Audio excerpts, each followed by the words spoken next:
তুমি নিজেকে কোশ্চেন করো তো, লাস্ট কবে তুমি একদিনে 12 ঘন্টা 14 ঘন্টা পড়াশোনা করছো? তুমি নিজে দেখো তো। তোমার কিন্তু মেধা আছে, আর এমন না যে আল্লাহ তোমাকে মেধা দেন, তোমার যথেষ্ট মেধা আছে, বাট তুমি এই মেধাটাকে কাজে লাগাচ্ছ। মেধা একটা মানুষের জন্য আল্লাহ প্রদত্ত কত বড় সম্পদ, এটা আমরা খুব ভালো করে জানি। দেখো, তোমার কি মনে আছে ওই যে ছোটবেলায় তোমার আম্মু তোমার প্রাইভেট স্যারকে বলতো যে স্যার ওর মেধা খুব ভালো, ও পড়লে পড়া খুব মনে রাখতে পারে, কিন্তু ওর দুষ্টামির জন্য, ওর বান্দরামির জন্য, খেলাধুলার জন্য ও পড়ে না। তাহলে তুমিও জানো তোমার মেধা খুব ভালো, তুমিও জানো একটা পড়া শেষ করতে তোমার কতক্ষণ লাগে, বাট তুমি নিজের বিবেককে প্রশ্ন করো তো, তুমি কি তোমার মেধার সঠিক মূল্যায়ন করতেছো? তুমি কি তোমার এই মেধাকে কাজে লাগাচ্ছ? কিন্তু উত্তর হচ্ছে না। দেখো, মেধা আল্লাহ প্রদত্ত কত বড় একটা নিয়ামত, কত বড় একটা সম্পদ, এটা আমরা খুব ভালো করেই জানি। মাথায় রাখবা, আল্লাহ সবাইকে সমান মেধা দেয় না, আমাদের প্রত্যেকের মেধা সমান না।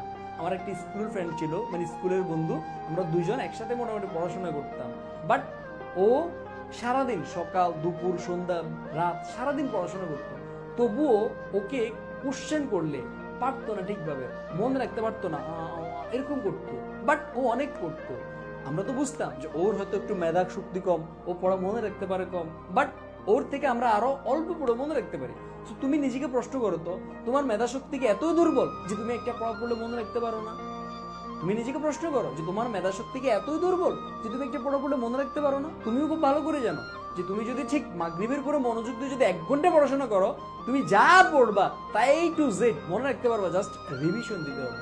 তো তুমি দেখো তো, তুমি কেন নিজের এই মেধাকে, আল্লাহর এত সুন্দর দেওয়া চমৎকার একটা মেধাকে তুমি অবমূল্যায়ন করতেছো? তুমি কাজে লাগাচ্ছ না কেন?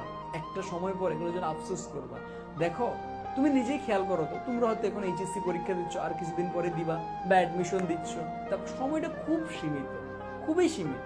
তুমি নিজেকে কোশ্চেন করো তো, লাস্ট কবে তুমি একদিনে 12 ঘন্টা 14 ঘন্টা পড়াশোনা করছো?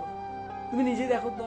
তোমার কিন্তু মেধা আছে, আর এমন না যে আল্লাহ তোমাকে মেধা দেন, তোমার যথেষ্ট মেধা আছে, বাট তুমি এই মেধাটাকে কাজে লাগাচ্ছ না।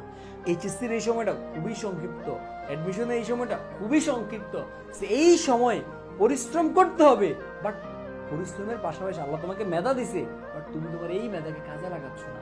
যদি কাজে না লাগাও, লাইফে কখনো শাইন করতে পারবে না।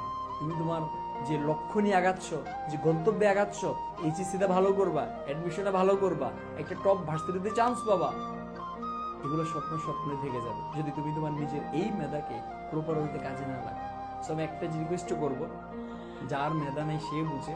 তোমার অনেক ফ্রেন্ড আছে যারা তোমার একটানা 5 ঘন্টা 7 ঘন্টা 10 ঘন্টা পড়াশোনা করো, খুব কিছু একটা মনে রাখতে পারো না, বাট তুমি জানো যে তুমি 4-5